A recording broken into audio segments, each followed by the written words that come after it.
What's happening, y'all? And thanks again for joining us here on Expanded Perspectives with me, Cam Hale. And of course, I couldn't do it alone. Mi amigo, Kyle Filio Filson's over here. Masters of he's added sound clips, folks. I've left him alone. He's added crazy sound clips. And so they might get dropped from time to time in this whole deal. So, Philly, good job. I enjoy them. Thank you, sir. I'm having a heck of a day. The weather's been beautiful. And I found out today I'm not the best stalker of turkey. Look, stalking turkey isn't necessarily the thing you want to do when it comes to turkey hunting. It's usually better to set in a box blind or like a pop-up blind where you can shoot out of it. That was or with a shotgun. If you notice, when everybody hunts turkey, they sit on the ground fully camo with the gun on their knee or braced up where they don't have to move it. They just wait for it to walk in front of them. They're not trying to sneak around in street clothes and a compound bow and sneak up on one. That wasn't my exact intention. My parents live in the country, and they have lots of turkey out there. My mom's been calling me, man, I've got a bunch of toms and a bunch of hens that they come up to my house all the time. And I'm like, really? Just right there behind your house? She's like, yeah. So about 2 weeks ago, I went to the feed store and I got some chicken scratch. She started putting out some chicken scratch to see if the turkey would come in there and eat it because she's loaded with deer too, but the deer don't really eat that. No. They prefer corn. But so she started putting it out, and sure enough, these things have been coming in.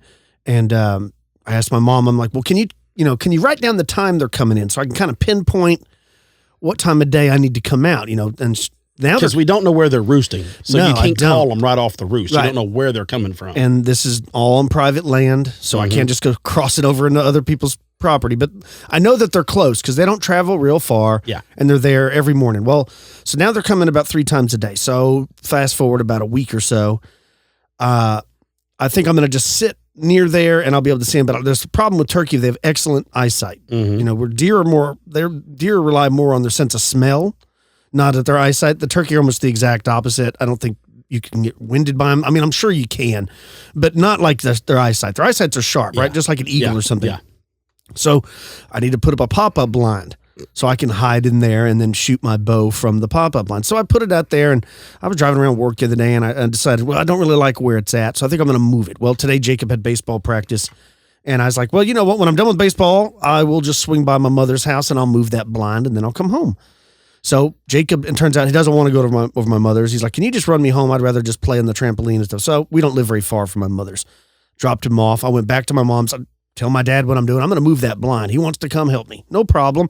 We move it, and he's checking it out. He's inside of it. Well, he's more wanting to just hang out. He's not like he's helping. He likes to hang out. He just wants to check it out. He likes to bum dips of snuff off me or whatever. I don't mind. So we get done, and we're zipping it up, and just as I turn around, I see something black, and it looks round, and it's about 45 yards away from me, and I instantly know what it is. It's the turkey. So I'm frozen. I look at my dad, and he's like, and I'm like, yeah. We're busted. We're busted. So I remember instantly, though, I was like, man, my bow is in my car, and it's not that far away. So I leave my dad, and I haul butt back to the car. Well, when I get over there, I get to the car, and I'm like, yes, it's in here. I didn't remember if I had it in the back seat or not. It's in there. But I didn't have my release with me. And I shoot a back tension release, and it's completely different if you're not used to shooting with those and you get dependent on them. I'm like, well, I can shoot with my fingers. I've done it before. I don't know if it's going to be near as accurate, but I'll give it a whirl. And I got my turkey call, and I go sneaking back off in there, and I'm like, my dad, where is it at? And he kind of points where it went. So I start calling, and I hear it gobble. So I'm like, oh yeah, he's ready. And then it circles your house. Oh yeah. So we're working around, and I'm trying to bait this thing in, and we're playing this little cat and mouse dance for about 35 minutes. Because I already told Cam that after baseball I would meet him at the studio and we would record. And I'm like, I'm in a heated battle. Certainly he'll understand. Hopefully I can call him and say, hey, guess what I did? But so I'm using cover. I'm using these trees in between me and the tom. Every time he turns and kind of walks away, I make up some ground, right? And never break an eye contact with where he's at, and then get myself in between him and another tree. Because I can't just walk out there. First of all, I'm in a golf shirt and slacks, like Under Armour slacks. Totally not prepared. Anyways, we play this dance for a while. Well, he gets back in. My parents' neighbor has this barn shop thing, and he's behind it now. So I'm like, now's my chance. I can sprint up to it. And when I peek around, I'll have a better chance. I can close a lot of ground because up until this point, there's like 50, 60 yards of open ground. There's no way I can do it. So I slowly ease my head around the corner. Sure enough, he's about 3 feet from me, all plumped out like you see on TV. Strutting. And right he at the sees corner me of the barn. and takes off, and that's it. I'm like, if I could have been at full draw before I eased around the corner, I could have zapped him, but I didn't know he would be that close. Was it one of those when you looked around the corner, you're like, oh, God. It wasn't just me, it was him, too. Both of y'all was like, I think he might have went behind the shop and then tried to close ground on me. I don't know, but we both peeked, and we were both right there. Like, you almost could have grabbed him. If I had something 8 feet long, I could have just stabbed him with that. I mean, it was right. If you'd have had like a landing net, you could have just netted the turkey. Oh, for sure. I wish I had one of those like paintball guns that shoots those nets out. You know what I'm talking about? I would have paid to watch this. Yeah, so that was my interesting afternoon. That's where I've been, so I'm late to the studio today. But I'm here now. What's your day been like? I have just work, but I've been working on putting up a privacy fence around my backyard. Oh yeah, you were telling me about that. How's that going? Good. I get my post set. I've got all that done. I've got to run the stringers, and then I'll start laying pickets to it. So yeah, just messing around with that. It's fun. But I think where I've got it now, because I have an archery range set up in my backyard of 25 yards. And I think when I get it built, because I moved it out a little bit, I think I will be able to fit 30 yards in my backyard. That'll be cool. Yeah, I think that'll be pretty good. So that'll give me some other, I can get out there. And I've already got my son coming over to wire in some electricity by my lights or by my targets, so I can build a box to hold it where I can have the light shining on them, where I can get out there in the dark and turn all the lights on. Then I can sit outside and shoot when it cools off. Man. Yeah, that's that. I'm getting fancy. Good. You're getting fancy? I'm getting fancy. Well, let's get into the news, folks. Yeah. Everybody likes the news. I saw a recent article over on Phantoms and Monsters that Lon had posted about this person believes that they saw, Cam, get this, a gargoyle perched on their neighbor's roof. This took place in Joliet, Illinois. The person writes in and says, I believe I may have seen a gargoyle about 10 years ago in far west Joliet. It was about 2 a.m., and it was the end of March or the beginning of April. I don't remember exactly. Well, I was watching TV with the window open slightly, and I kept hearing a muffled cry, almost like a woman crying in the distance. I finally decided to take a look and see what it was. So I was looking all over the backyard and the neighboring yards, but I didn't see anything. Well, I was just about to give up when I heard it again. That's when I noticed it was coming from above me. I looked up and noticed something about 4 feet tall standing on the peak of the house behind me. Well, I grabbed my phone to take a picture, but when I did, I was about to take the picture, it turned its head and looked at me. This scared the crap out of me. Then it dropped like the thing fell, and right before it hit the ground, its wings came out, and it swooped away. I couldn't believe how big the wingspan was. DG. Now, Lon says he talked to DG by telephone, and he believes that this was early in the spring of 2010 near County Road and Black Road, which lies in West Joliet, Illinois. Now, DG, he says, stated that he heard what sounded like a woman crying at around 2 a.m., and after he looked out the window, he noticed what looked to be about a 4 to 4.5 foot dark-colored entity perched on his neighbor's roof. He said he couldn't see the eyes, but he knew that this thing was looking at him, and he was terribly frightened and found it difficult to sleep for many nights. In fact, he said when he went to take the picture of the thing, he was in such shock that he accidentally dropped his phone.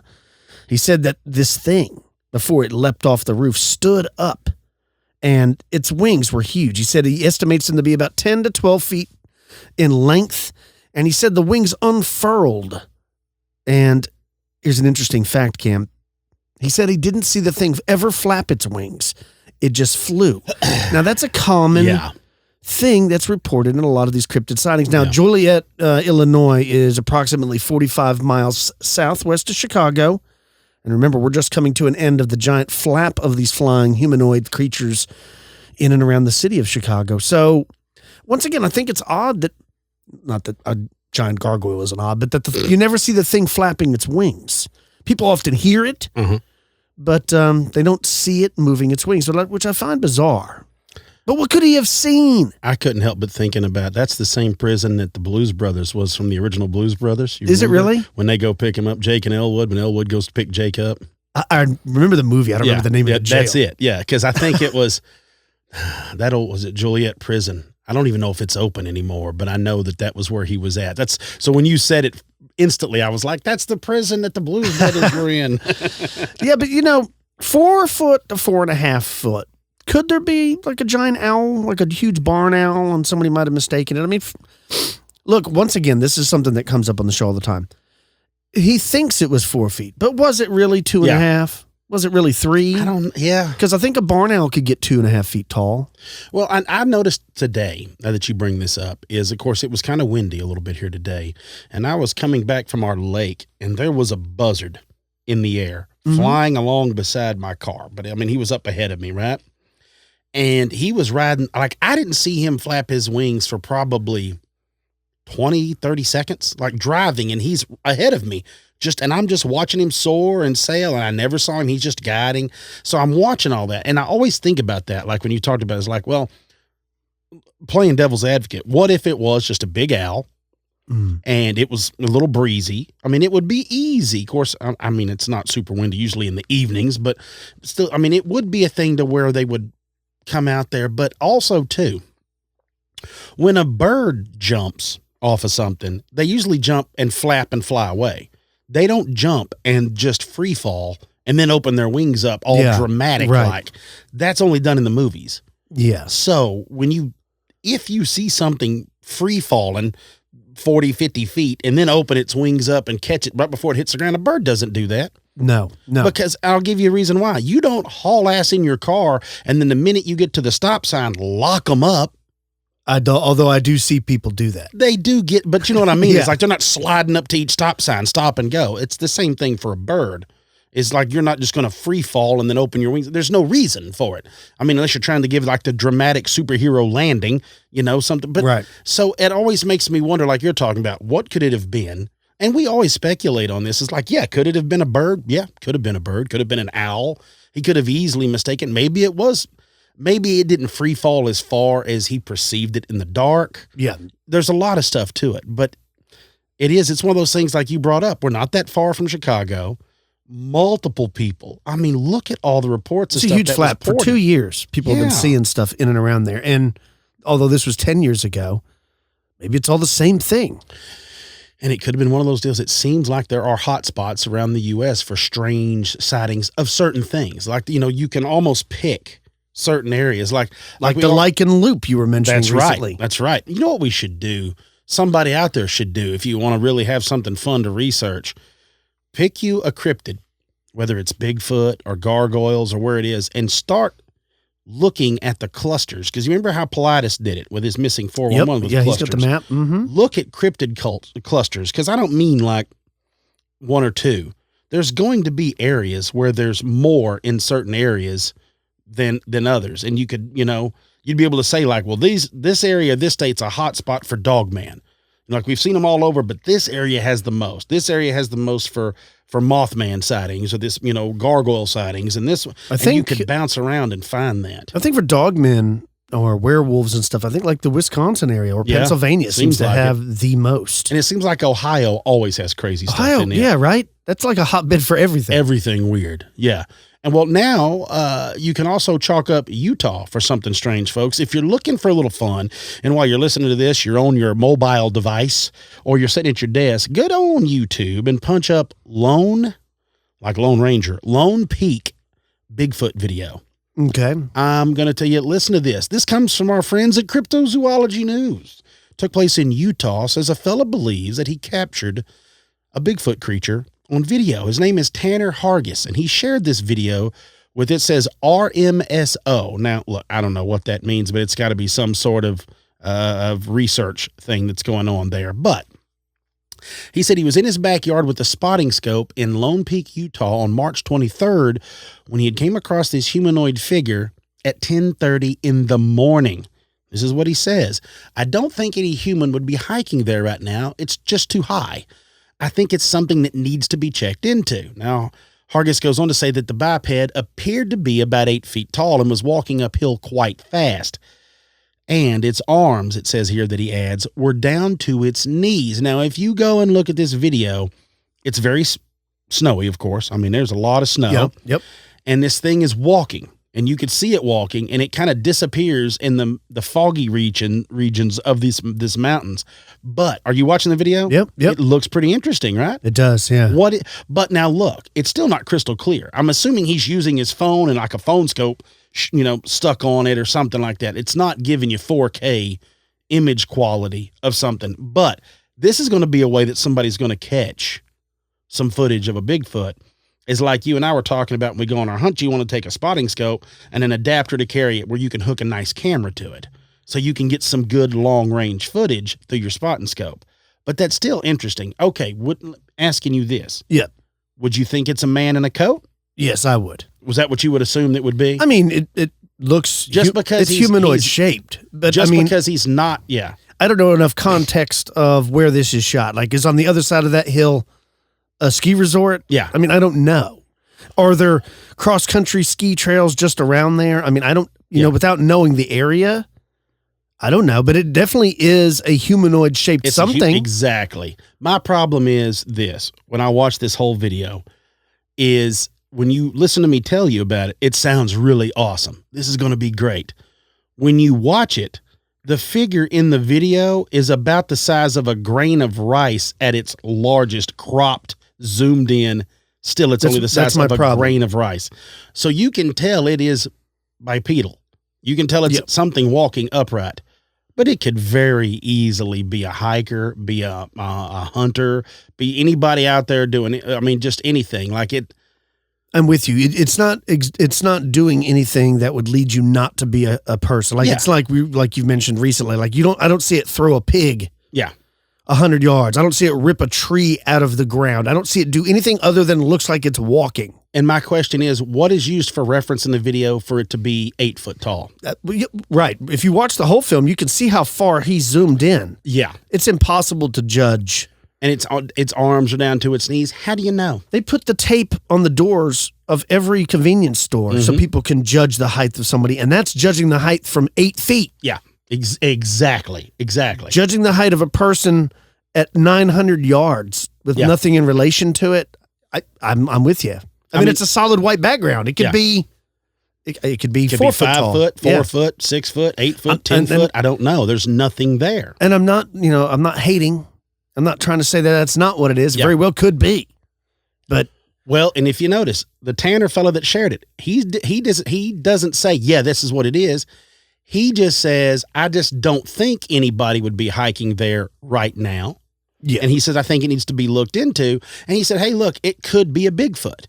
But, he's not saying this is Bigfoot. He's just saying, hey, look, something's not, it just caught him off guard. And also, too, in the same breath, we're not there. We don't know. This guy knows his backyard. He knows what's there. He knows, for all we know, it may be completely wide open and rugged country, and he knows he's never seen anybody back there. And wherever this guy's at or this Bigfoot's at, maybe one of those things like you can't just normally get there. Like it takes work, and there might be no reason to get there. It'd be like we always talk about out in West Texas. If you see something way out in the middle of a sandy patch in West Texas, I'm like, there's nothing around here. Yeah, what's that person doing? Yeah, you're a long ways away from anything if you're a human.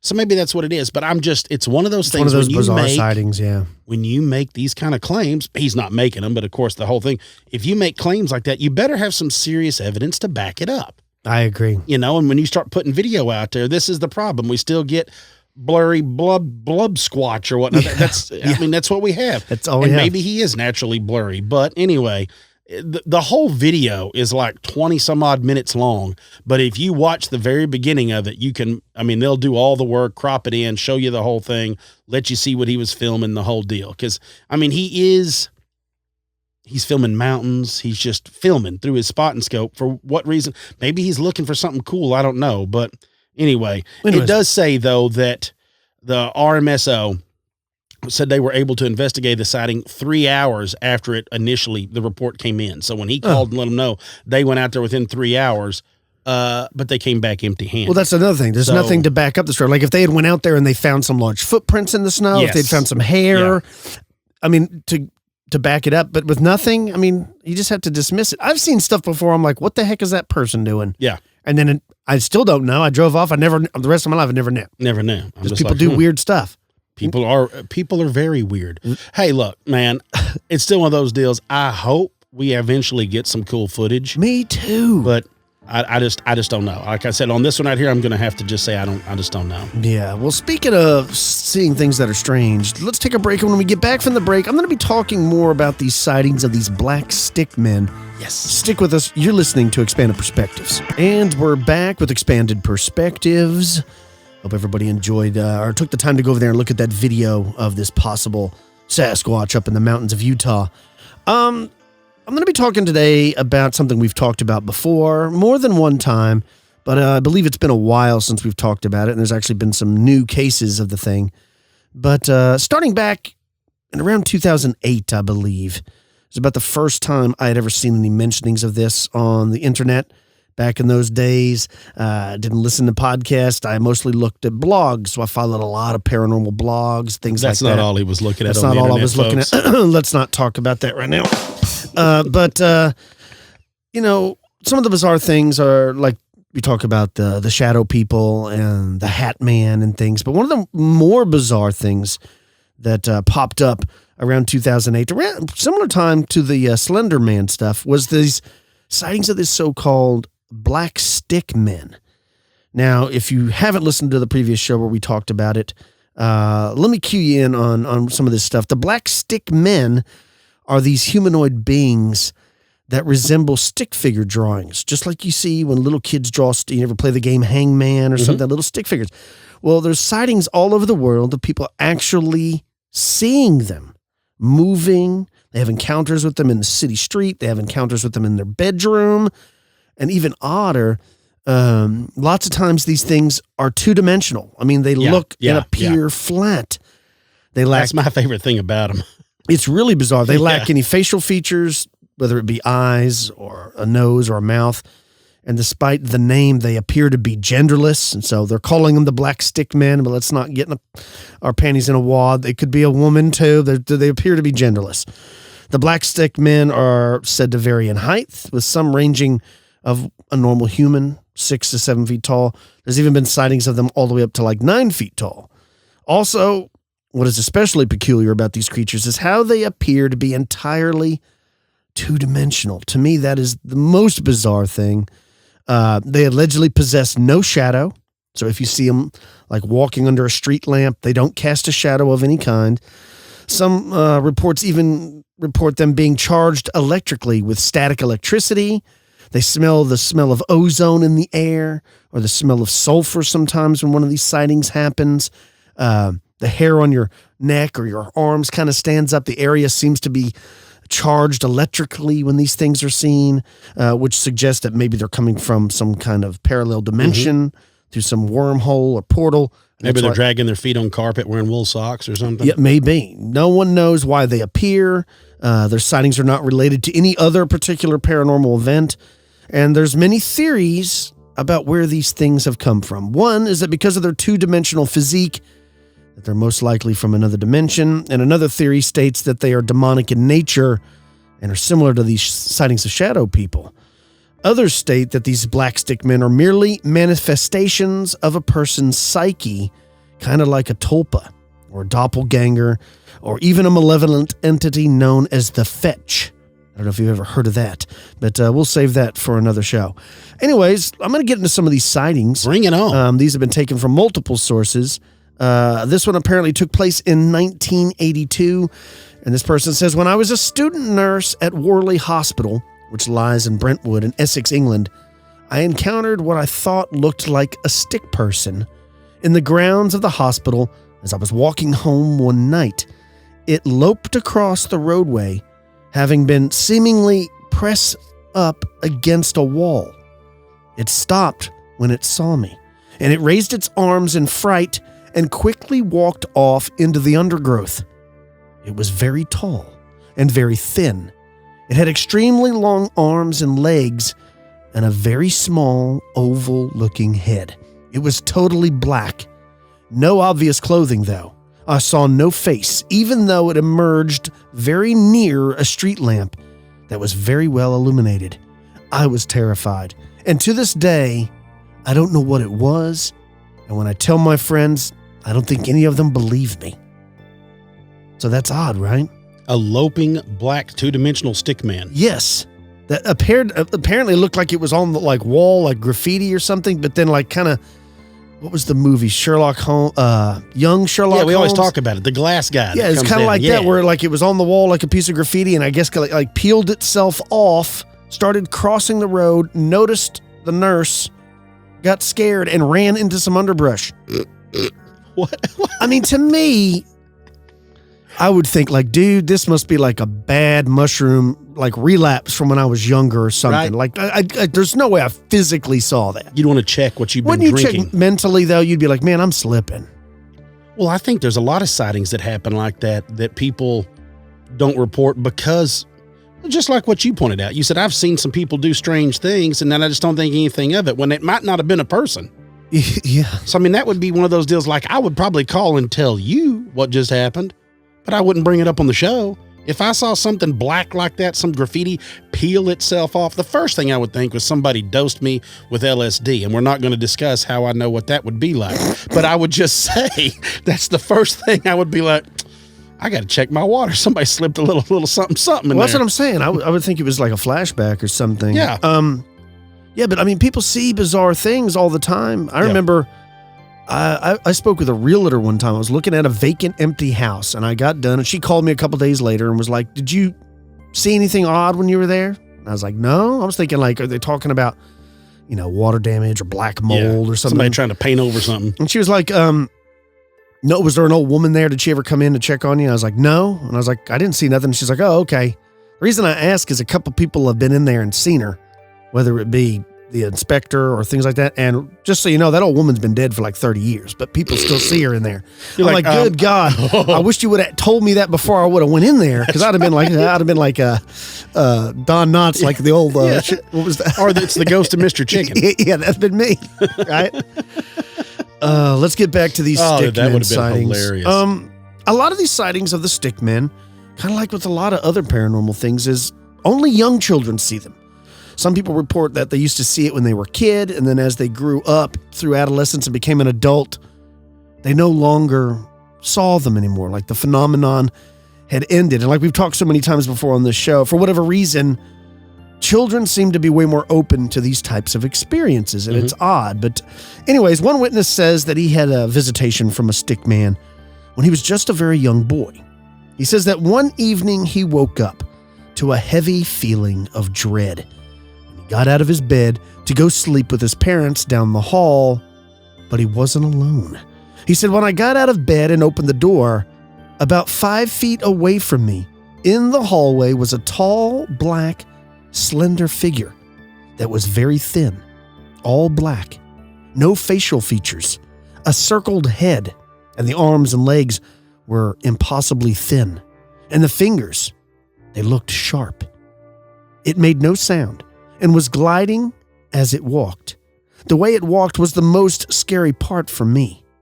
Now, I only saw it for about 2 seconds and then slammed the door, and I started wailing and crying. Minutes passed until my mom shows up at my door, wanting to know what's going on because she heard the door slam, and she calmed me down. I don't remember mentioning it to her, so she just thought that I probably had a bad dream. She then got a roll of blankets and put them on the hallway floor and allowed me and her to sleep together. For some reason, my mom likes to sleep on the floor because she grew up that way. Anyways, my feet ended up being scratched very badly. It couldn't have been from my mom's toenails, and I remember it left a burning sensation. I'm 18 years old now, and it's one of the few earliest memories I have. I still live in the same house. This house is in Connecticut. So as the person wakes up in the middle of the night, young person. Now, again, possibly it was just a nightmare. Yeah. I mean, you could have odd. I remember having very vivid dreams as a child.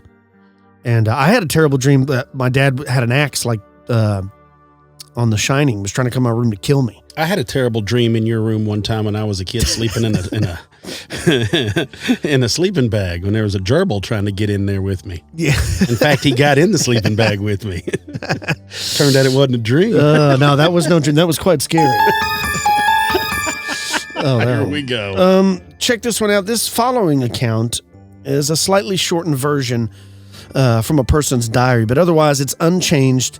And the name of the person who owned this diary, his name is Simon. He says this event took place on a Tuesday, the 31st of October in 1978. The person notes that all of the witnesses were between the age of 15 and 17 at the time. The Luce Valley referred to is near Maidstone in Kent, which is also in England. He says, I will record a rather unpleasant experience that took place tonight. A group of about 10 of us were sitting, chatting in the Luce Valley at around midnight. After about 45 minutes, my friend Will leapt to his feet, slapping his head, saying there was a bee in his hair. He looked absolutely terrified. Now, both Dorothy and I saw the outline of a tall, thin figure wearing a hat dancing behind him. Will said later, it was as if a terrifically loud buzzing was coming up through the top of his head. However, only Rachel heard any buzzing. We partially satisfied ourselves that it must have been a bee's nest, and so we moved a little distance away. As we moved away, Dorothy and I saw a ring outlined in the grass, which enclosed where we had been sitting. Eventually, it started raining, so we headed for Rachel's house. As we left, I turned around and saw the same thin black figure walking across the opening between the tree to where we had been sitting. We had been sitting in Rachel's bedroom for a while at this point when I looked at Will, who was reading, and saw an amorphous black blob drop out of his hair onto the bed. I was the only one who saw this. A few seconds later, a black shape started whizzing around. The main movement was from bottom left to top right as I was sitting, getting larger during the movement and inducing a great fright. About 4 people altogether saw this. Later, the girls slept in a room together. Apparently, Rachel and Molly saw the black blob in the curtains moving around during the night. I, however, had an excellent night's sleep. On first awakening, I saw the thin black figure silhouetted against the wardrobe doors. I must admit I lost my calm last night and was bloody terrified by the whole thing. I've now moved away from the southeast, but I occasionally meet with Will. Even 20 years later, he has been extremely unwilling to discuss the events of that night, give any details, as he has still found the memory disturbing. Now, during our last meeting, I gained a little more of his account. He was not aware of the thin figure which I saw behind him during the buzzing. Unprompted by me, he did recall the black blob falling out of his hair, which I thought I alone witnessed. However, he recalls it dropping onto the pages of the book he was reading rather than onto the bed, as I had recalled. Will also recalls more of the girl's account of the night after retiring. Apparently, the blob had several times appeared near the curtains and even moved them, while silhouetted against a bright light which appeared to come from outside but did not correspond to any street lamp or likely car lights. This has been the only supernatural experience of my life. So what the heck is going on here? I can't even imagine seeing something drip out of somebody's hair like that. No. 4 witnesses saw it. And then this thing's moving around in the curtains, and like a thin, impossibly thin black stick figure with a hat on. Sounds like almost like the Hat Man was doing a little jig behind this guy, and the guy heard a bunch of buzzing. Yeah, I mean, dude, I'm out. I have no way to explain.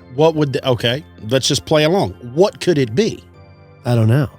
It almost sounds demonic. Every time you get into that kind of stuff, it almost sounds like there was something there that the experiencer never knew it attached itself, and it's the people around them that actually can see it, you know? I'm with you. And, you know, it's one of those things like, I don't know what it is. Certain serial killers, like you watch those documentaries or you see them, it almost and it sounds corny, but it does almost look like physically, there's something wrong, like on the outside. Like, there's something wrong mentally on the inside, but it's almost like on the outside, like you can almost see it. Like, what do they always tell you? Oh, he was a real quiet guy. He kept to himself. And then you see them in court and you're like, you can just tell that dude's evil. And I don't know. Well, of course, without ever hearing him talk, when you just look, Richard Ramirez is the one that always comes to mind. Yeah. But I mean, even if you look at Ted Bundy has this evil look to him. He also was a good-looking guy. I mean, apparently was real good with the ladies. I mean, that's what helped him able to lure them in. I mean, you know what I mean? Like, the typical serial killer looks really creepy. Yeah. That's what I'm saying but even then you can still tell that there's a little evil on him, like something, I don't know what it is. So it's one of those, when you hear about these things being involved, it almost feels like there's an evil to it, that they're not just like the little people of the woods that are mischievous, but they're just out there chilling. Like, you don't see a lot of these things, but here's what's odd. There's not a lot of bad stuff follow them. Yeah. You see people kind of get creeped out about, it's almost like they're the watchers. Imagine if it was a fully, let's say it's alive, like it is a fully sentient being, right? Uh-huh. And it's just like one of us, but it looks like graffiti on a wall. Or if you could make yourself, if you were paper thin and black that. Yeah. I'm paper thin if you're talking about a stack of paper. Like a ream. Like several reams of paper. I'm paper thin. A roll, if you will, of paper. But imagine, like, let's say the government created that, right? Let's say the government created something along those lines. How easy would it be for it to, at night, to just stick to a wall, lay down on the ground, lay up against a tree? It's just looks like nothing. It's just paper thin darkness. Be in the crease by a door, be behind a door. You would never know. Yeah, and also I'd like to point out all these are teens, right? 15 to 17 years old. You hear a lot of paranormal events witnessed by teenage girls for whatever reason. Yeah. Is it because they're vulnerable and these demonic spirits are trying to pick on them? They're preying on them? Yeah. You never know. Speaking of a young lady, here's another story. This report comes from a witness called Amalthea. Now, she says that this happened to her as she was growing up in California between 1997 and 2004, and that her strange encounter would happen as she was hanging out with her best friend, Jenny. Uh-oh. Now, the witness says she had kept to herself out of fear of being ridiculed until she realized that others had seen the same thing. Now, she says, when I was growing up, I had a best friend, Jenny, who lived down the street. We lived in a quiet, small town. Wait. Jenny down the block? That's who it was? That's right. That's 100% right. We lived in a quiet, small town where her dad was always working. I would walk to her house every day after school, and we would often take walks, just, walking around. We'd walk to the liquor store to buy some candy, etc., and I would often see a stick man following us. Sometimes he would be peeking out from behind her couch, etc. He was all black and changed sizes, sometimes the size of a small cat, other times taller than a normal-sized man. I felt very scared of him, and I felt he was mischievous at best, perhaps even evil. I finally got the courage up to tell my best friend, and she admitted to seeing him too. I always got the feeling he was the same one every time, not different stick men. One time he appeared in the shape of a stick figure horse, like a bad child's drawing. I always believed him to be somehow following me and watching me. Until when my best friend passed away suddenly in our senior year in high school. She had a genetic heart condition that nobody, including herself, had known about. I've never seen what we called Stick Man ever since. I believe now perhaps he was some form of Grim Reaper awaiting his time to take my friend. I don't know if that's really the case, but it seems odd that the sightings of him disappeared after she passed. I never saw who we dubbed the Stick Man again. I'm researching him now, and I'm in my late 20s because I recently confided in my husband about these wild experiences. So that's pretty cool. The girl was experiencing this and didn't want to bring it up to her friend, but every time they were together, she would see this two-dimensional stick man. Finally, she got the courage up to ask her friend, and her friend's like, yeah, I've seen him too. I didn't want to say anything to you. And then her friend passes away. And her friend passes away of an unknown heart disorder and never saw him again. So her theory is that maybe it is a harbinger of death, like the Grim Reaper. Maybe, yeah. Maybe.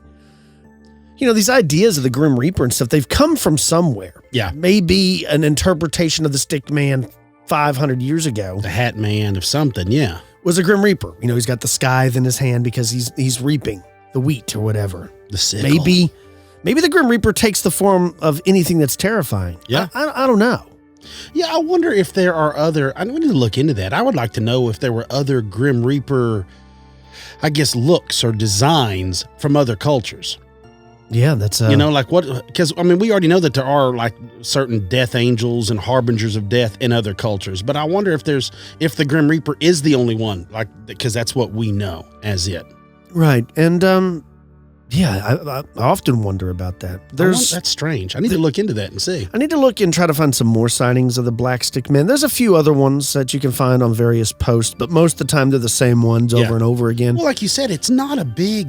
It's an odd thing. Yeah, it's not something that happens. It's not like what you see like with Bigfoot or like these flying humanoids and that stuff, these black paper-thin stick men. Well, and when it comes to cases like the Stick Man, either it's real and people are experiencing this, or it's an internet manifestation kind of like the Slender Man. I don't know, because that's the thing with urban legend, right? Maybe a small part of it's true and not the whole thing. And it grows over time, but this is just a small niche. It still makes me wonder, like, if we could, I ought to play the sound clip, if we could if we could manifest something like this. What makes me laugh is Joe Rogan just had Kevin Hart on his podcast over the weekend, right? Oh, the comedian. Really? Yeah, he's huge. And they were talking about their mutual friend, the late great Patrice O'Neal. I remember him. And Patrice is hilarious. That dude was awesome. And Joe tells a story about him asking Opie and Anthony. He's asking Anthony Cumia about carrying a handgun because Anthony has concealed carry. And Joe tells the story that he was asking Anthony about carrying this gun.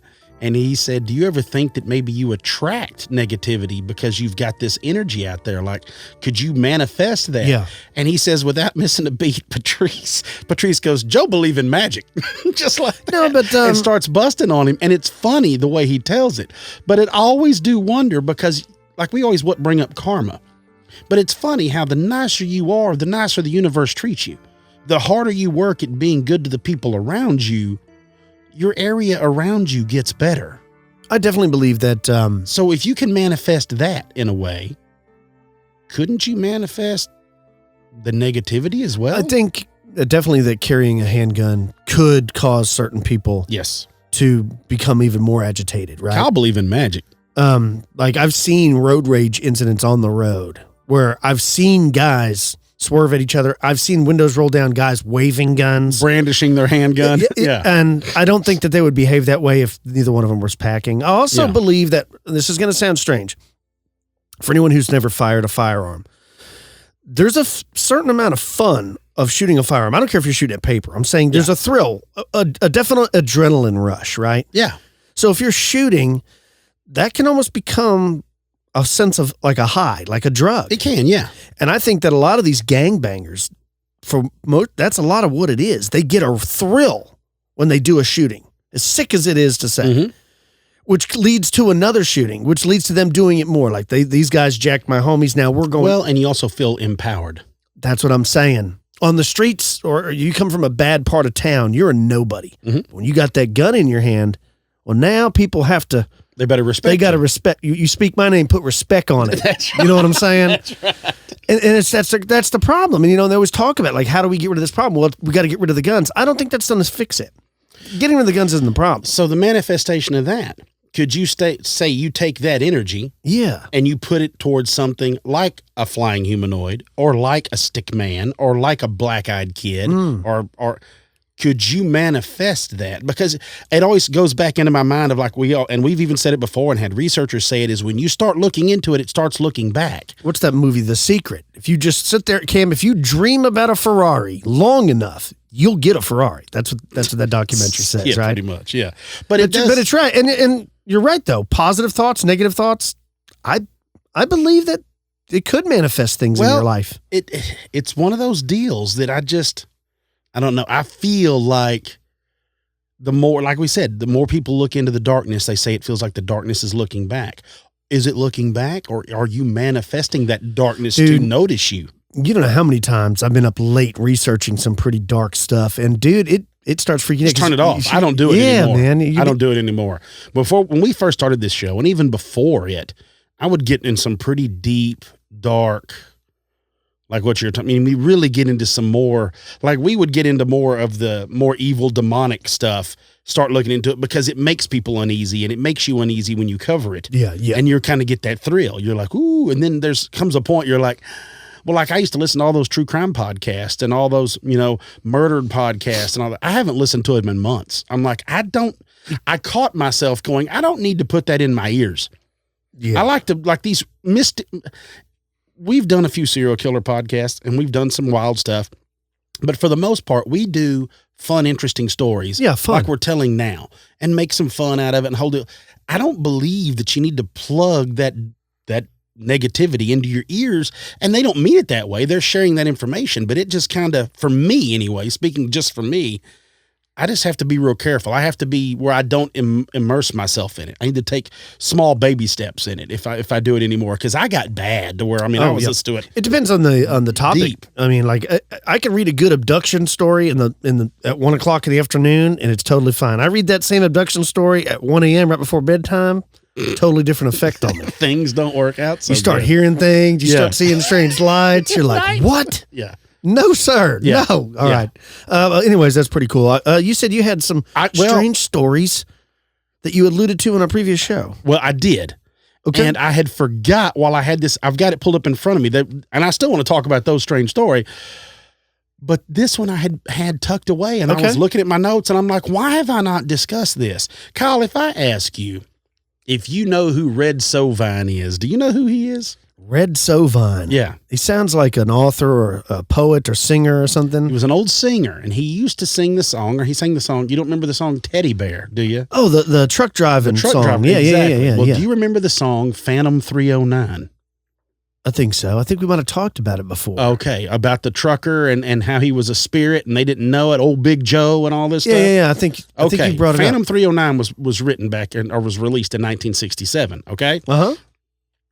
And this, you got to imagine in 67. You remember in the 70s was whenever we had like C.W. McCall, all those. We got a great big convoy, all of that crazy stuff, right? And all of this 18-wheeler music. That was back when you were a little boy, you thought like being a truck driver was really cool. Dude, that's, yeah. Man, I mean, like, the thing with that's really cool. Yeah. With the CB, with the whole thing, like it's still like its own. We have a lot of truck drivers listen to the show. Oh, yeah. It's like their very own, they're almost like bikers.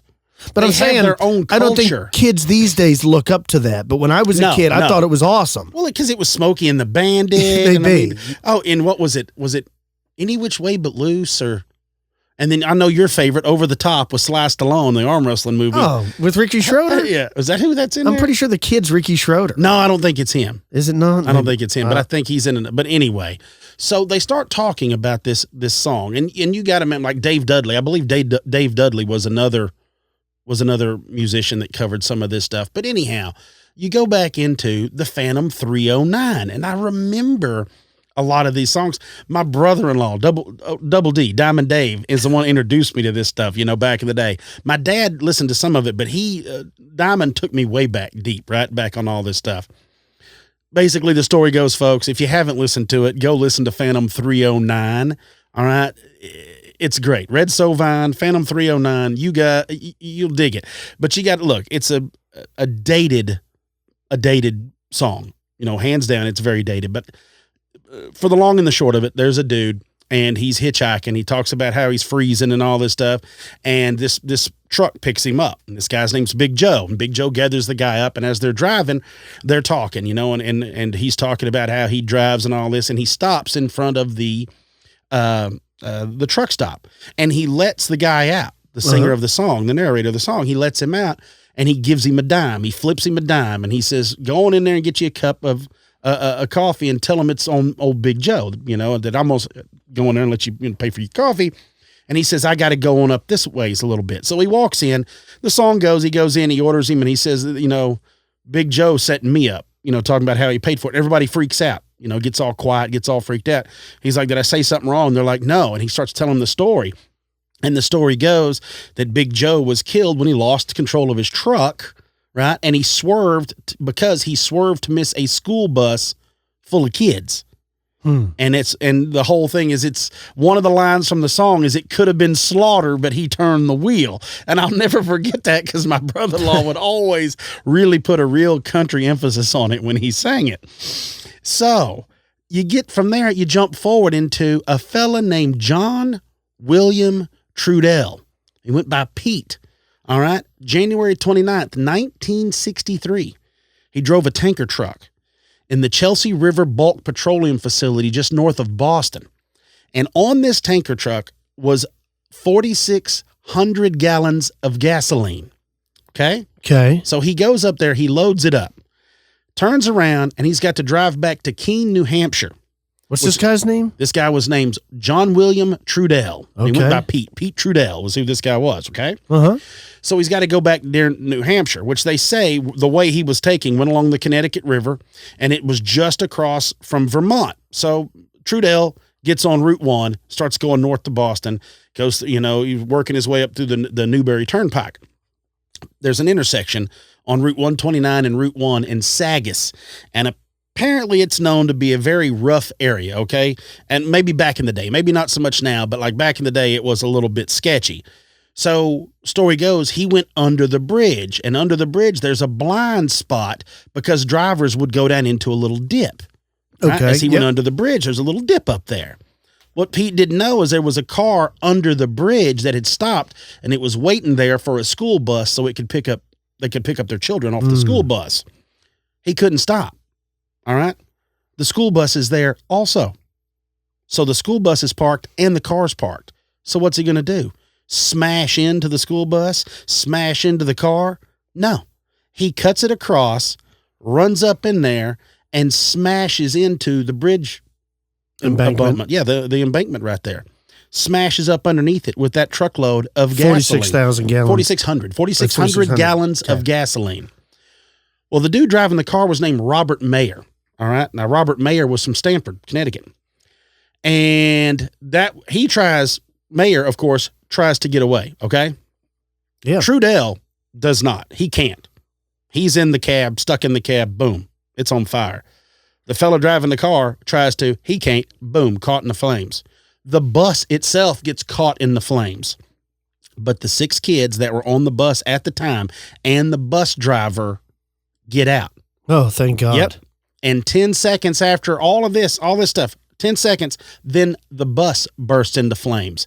They said that the fire underneath there was so hot that the steel girders in that overpass buckled from the heat burning so close to. You got to imagine an 18-wheeler, a bus, and a car. Right. Yep. So you've got all of that material burning combined with all that fuel. All right. So you jump forward. There's a little thing written here, and there's actually a deal. I believe it was in 2014. It says that the residents there in a town called Troy, New Hampshire, put a monument honoring Pete up there. And there is a monument that says, "Greater love hath no man than this, to lay down one's life for his fellow man." It says Troy's hero. This monument stands to honor the heroic actions taken by John William Pete Trudell on January 29th of 1963. When he, in a split-second decision, sacrificed his life to avoid a school bus. The truest character of a man is shown in his deeds. In one single, selfless act, you showed us what all who knew you had always known, that underneath your welcoming smile, kind to nature, and steadfast dedication to family was a courageous and honorable man. We will always miss you, and we will be forever proud of you. So, they are believing that is the story that spawned the idea behind, no ghost story, but that's what spawned the idea behind the story of the Phantom 309. I gotcha. Was a man that does that. It is also believed to be the idea that started the story to Large Marge. Now, do you remember who Large Marge is? Yes, Large Marge is in Pee-wee's not Pee-wee's the movie. Big Adventure, the movie. I believe it was Big Adventure. Right. Her eyes bug out and stuff. Yeah, and that's the whole thing. So the song was legitly based on a man that swerved to save children and gave his life because he couldn't shut it down, so that was the only thing that he could do.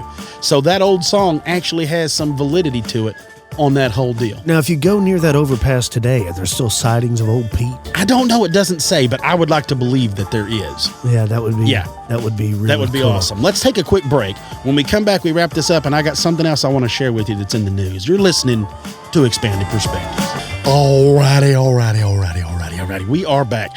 For those of you that follow me on Instagram, you might have seen a while back I had posted I had found a poached. I can't say poached. All I can say is a wasted whitetail. I'm guessing it was probably poached. Right. Somebody cut the back straps out of it and left it. Just cut the horns off and the back straps poached out and eggs? left it there. Yeah, they're okay. I don't mind them. I haven't had any of those in a long time. I'm not a fan of runny eggs, but I have had one of those. It's one of those, look, I can deal with it, but I would rather have my eggs boiled, which, boiled, they call that boneless chicken. You know that's what that is, right? No, I didn't know boiled egg. You never ever seen that? I think I like... Big butts. I like, that's no doubt. I like eggs almost pretty much every way. Yeah, I'm pretty much the same way. Yeah, you've never seen that? Like, okay, this is going to really be bad. There's a place down here in Texas. I don't know if there's any other places that have them, but down here we have these convenience stores called Allsups, and they used to be all out in West Texas. And it was the first convenience store I remember going to as a kid. And they used to make those really monster burritos. Yeah, we used to call them dog turd burritos because they were a little rough, and then you could have like barbecue sandwiches, and it was like in a little hot box. You know, it wasn't good for, but it tasted amazing. And they had, that's the first place I ever saw, is they would have pickled eggs up on on the shelf. Because what they did is they would serve pickles. Because see, that's a thing here in Texas. We have pickles everywhere you go. Football game, baseball game, the movies. I love pickles. Doesn't matter where it's at. You can always buy a pickle. So they would have the jar of pickle juice, pickle free. It's just the juice. And they would boil their own eggs and put them in there. And then they would also have them like in sandwich baggies, like boil 2 eggs and peel them for you and put them in little sandwich baggies and seal them, and you could buy them. God, and I always remember it. Oh, yeah. And I always remember they would say, like, you can buy boneless chicken here. And it would be eggs sitting there. I remember as a kid, I thought that was the greatest thing in the world. But yeah, pickled eggs, pickled quail eggs, you can buy them down here. Like I've had them, yeah. They're good. They actually are pretty good. Well, because they're small, you can pop them in there. You don't really overdo it. They're like almonds. When it comes to eggs, though, there's no way I could do that balut. No, I'm not, because it's not an egg. That's just it's like a uncooked duck. It's like a month old. I mean, I don't. Yeah. Oh, I'm man. out. No. I'm out. No. I've eaten guinea eggs and duck eggs and an emu egg and ostrich egg. I don't like duck at all. They're strong. They're very strong. Same as guinea. And a guinea egg is tough. Really? Yeah, you got to whoop the hell out of it to crack open a guinea egg. Yeah. How country do I sound to all these people listening right now? Yeah, pretty bad. Well, you boy, I like chillins and possums. I haven't ever eaten a possum, folks. I've eaten rabbit and squirrel. You do, man. There's any new listeners out there, they're like, who are these guys? Who let this redneck piece of crap on the radio? Okay. This is what I wanted to share with y'all because, look, some people got their feelings hurt when I made a joke about like some twins one time and all this stuff. So look, yeah, I'm not even going to get into that, but I'm going to make a joke about this. Folks, on bbcnews.com, the bbc.com, back last week in South Africa, there was a poacher, was killed by an elephant and then eaten by lions. Yeah. A suspected rhino poacher was trampled on by elephant. It says, listen to this, accomplice poachers. So they caught some, and the other feller, not so good. He told, this right here, accomplice poachers told the victim's family that he'd been killed by an elephant on Tuesday, and the relatives called the park rangers. It says a search party struggled to find the body, but eventually found a human skull and a pair of trousers on Thursday, and I'm sure a large pile of scat. But the managing executive of the park extended his condolences to the family and says this, entering Kruger National Park illegally and on foot is not wise. It holds many dangers, and this incident is evidence of that. And Kruger National Park has an ongoing problem with poaching, and there remains a strong demand for rhino horn in Asian countries. And it says, get a load of this. On Saturday, Hong Kong airport authorities seized the biggest haul of rhino horn in 5 years, valued at 1.6 million euro or 2.1 million American dollars. That's why it keeps going, though. Look, first of all, as long as it's going to be valuable, there's going to be people that are going to try to get it. My whole thing, it doesn't do a thing. It doesn't. It's just hair. Leave them alone. Keratin or whatever. It's a culture, though. It's a toenail. I mean, you think if you get a powdered rhino horn, that's going to be like Boss Rhino. It's going to be some extends What or are you whatever. talking about? You know what I'm talking I about. have no idea what you're talking about. Just because you need help in that department doesn't mean I do. So, I know a man lost his life, but hey, he's a poacher. He's a poacher. But look, and I also understand that's how these people, they don't get much money for it. Okay? That's what I'm saying. You've got nothing. You make $37 a year. Yeah. And they're doing whatever they can. There's a cow in the back pasture. If you shoot that and send it to Beijing, you'll get $2 million. Of course you're going to do it. Well, they don't even get that. They actually get hired by a guy, the guy that barely pays them $100. But you know what I'm saying. Exactly, yeah. And just like that, they've grown up with rhinos their whole life. They don't care to them. To them, it's just a natural animal. Yeah. They can care less. There. And they may even know that they're endangered. They may even know that they're dying. But if you're starving. I don't think they know. Who knows? I don't think it's just one of those deals. You're a poacher. You know what I mean? Like that's the job they take on. But I'll tell you right now, if my children and my wife are starving and they tell me Hazel Cat's the last of her kind, I would still kill Hazel Cat and serve her for dinner if everybody's starving here. You'd have to. I just don't care. Yeah, you'd have to do. So I think that these people are in a lot of those people are in that kind of position. But here's another thing too. I'm not sure, and I don't want to speak out of school, but wasn't it around the Kruger National Park where that dentist shot Cecil the lion was right outside of that park? Didn't they lure him out of there? Now, look, it was up and up, but it was a little shady of the whole thing. But lions are way different than rhinos, in this whole thing. But still, that just tells you mess around over there. Oh, yeah. You can't take these kind of chances. You see nothing else, you're like, dude, first of all, go online if you haven't. You want to pull up some stuff. Watch elephants kick everything's ass. You watch there's a video of a 2,000-pound Cape buffalo, which is probably the meanest bovine on the planet. And it's messing around with the herd. And this big bull elephant comes out of nowhere, runs it through with its tusk, knocks it down, spears it to the ground, then picks it up and just throws it like you would just throw a kitten off of you, like it's nothing. You realize, no, the lion's not the king of the jungle. The lion is the bouncer, maybe, of the jungle. The king is the elephant. Oh, yeah. I mean, lions have real problems with hyenas. Uh-huh. Elephants don't have real problems with anything but us, pretty much. The elephants will walk right through a pack of lions and hyenas. Everything moves out of the way. Because they're not going to do anything. Well, you know what they say what that stuff is between the elephant's toes is like slow-moving lions. Yeah, exactly. Speaking of animals, there's a new series on National Geographic called Hostile Planet. And I accidentally caught one of those episodes the other morning. Our baseball game got rained out, our tournament, and I was up in the morning doing nothing, drinking coffee, and I caught an episode. Now, each episode, they're not even done airing, is on, one's on mountains, and one's on plains, and one's on the ocean. It's on the Nat Geo? Nat Geo channel, and it's, if you have access to see this, I suggest you check it out. The one on mountains is the one I caught, and about 3/4 of the way through it, they're showing this snow leopard. And it's up in the mountains like in Pakistan. I don't know exactly where. I got you. And it's stalking these Eurasian goats, these ibex or whatever they are. Well, you can see it on film, and this thing's crouching. Well, it jumps and jacks this goat. The problem is when it does, I've seen it this. falls 200, 300 feet, just bouncing down the rocks. The cat never lets go. And when they get to the bottom, cat looks like it's fine. The goat's dead. It eats it. I mean, I'm like, for sure, when I saw him, oh, that cat just committed suicide. Nope. This is just an average Tuesday for him. We're made of tissue paper. Mother Nature is way stronger than us. We're such a weak bitch. You just realize terribly weak. Oh my goodness. And I don't care if you're an awesome CrossFitter. You have nothing on Mother Nature. No, you can't stop that. I think you could wrestle what was the guy that killed that cougar? It turns out I think that cougar was kind of little and sick and not a real cougar.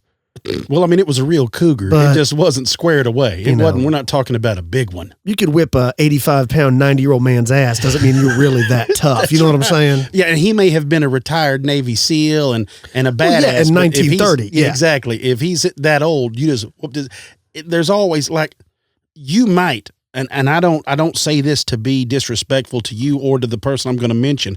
You might be able to kick Muhammad Ali's ass now, but I'm not sure. I would still might bet on him. Oh, I would. Yeah, for sure. But he's been dead, 3 years, 4 years? I still might bet on him. If you like that kind of stuff with animals and stuff, check out Hostile Planet. There's another one on Netflix, too, that just came out. Oh, yeah, that's what is it called? Is it Our Planet? Our Planet, I think. I saw It's pretty cool. I watched the first one of those. It's pretty good. I like there was another one that came out a couple years ago that was similar to that. just Earth, Planet Earth. I don't remember what it was called, but it profiled. I have to watch them all when they come on. I can't help it. I like the way they're filmed. I like the narration. Now this new one is narrated by Bear Grylls. I'm not a huge Bear Grylls fan, but he's good at narration. I mean, I know you have his Bear Grylls Attenborough or something. No, isn't that the guy? That's who did this other. He's my favorite narrator. Yeah. Him and Morgan Freeman are my favorite narrator. Morgan Freeman, hands down. And I'm a huge fan. The new Lion King's coming out. I'm excited about that. I'll check that out. What did the new Godzilla's coming out? Luke's pumped about that. I still haven't gone to see Captain Marvel. I've dropped the ball on all that Marvel stuff. The Brood stuff. went and saw that, and what did they see? Oh, they saw Dumbo last week. They said that my was daughter really good. went and saw that also. I can't watch Some Dumbo. Of her friends. Dumbo affected me when I was a little kid. That and E.T. was like the saddest movies I ever saw. You don't want to cry in front of your kids? No, so I'm like, I ain't going to go see that. No, that's me. They said, oh, it was really good but sad. I'm like, yeah, I know what it's about. Well, and Tim Burton made it. Yeah. And so it's going to be probably a little darker than normal and a little more sad, and I don't need that. I don't want to cry. Look, I don't want to break down I don't cry like that, and I'm afraid that might get to me, so I'm just leaving it. I'm just going to leave it on. I'm not even going to check it out. I don't cry when it's called for. That's the oddest thing with me. Like if you're at a funeral or something like that, I won't find myself emotional then, but I can be just like by myself and just something clicks or I hear a song or something, and then I'll be like emotional. I'll be like, I don't know why. Yeah. I'm trying to think. The last time I cried was... I cried today when I messed up that turkey stalk. Yeah. The last time I actually cried when you missed those pigs. Probably, right. I should have. What is this? I've been there for 14 years ago. Oh, geez. No. Probably 14 years ago because one of the guys that I work with, maybe 13 years ago, one of the guys I used to work with got killed, and he was a real good friend of mine, and he had got killed one night, and that was probably the last time I was pretty emotional about it. But I don't know. It's not that I don't. I don't know. It depends on what it is. Certain things. Sometimes it's something you see somebody achieve something really magnificent, and you'll kind of. I'm not that about balling, but I'm saying you kind of get emotional. Yeah. I had a friend of mine whose child was very sick and was like at Cook's Children's Hospital, and we went up there to visit for a time, and it's just room after room of kids. Yeah, I had to get out of there. I was like, dude, no offense, I can't be in here. It doesn't make me cry, but it makes me where I get panicky. I don't know if that's anxiety. I don't know what it is, but I'm just like, I can't be around all this. I can't be in here. And hats off to those people that can do that day after day. People that are hospice caretakers. Well, my hat's off to them. And I've told everybody on this whole podcast multiple times is I'm not an outgoing, like big time, go out with public and hang out with everybody person. Like that's not what I like to do. That's the best part about the podcast is we get to talk to thousands of people, but really it's just me and you in a room. Exactly. And that's the best thing for me is like, I don't do well in crowds more than about 15 people. And outside of that, that's legitly it. Like I'm not that guy. I'm the old man that lives up in the mountains type thing. And I really don't like to be around a lot of people. And I guess that's some sort of social anxiety. I've had it ever since I was a kid, but I know where it comes from and this whole deal. But yeah, it's one of those just an inadequate feeling. So I just don't go around everybody. Right. I've got a baseball tournament again this weekend, although we have an 80% chance of rain. So that'll probably be rained out again. You're not getting there. So, but I'm enjoying the weather right now. Spring is almost over here in Texas. If you have any stories of your own you'd like to share with me and Cam, don't forget you can email the show expandedperspectives@yahoo.com. You can call the show 817-945-3828. Also, don't forget about Expanded Perspectives Elite. If you like the show, you're only listening to 50% of it. We have a paid-for service. If you go to the website, expandedperspectives.com, click on the Elite tab. For $5 a month, you'll get access to every Elite show we've ever done over the last 3.5 years, as well as additional shows every month. For you already Elite members, if you've been noticing some problems, we've been noticing problems too.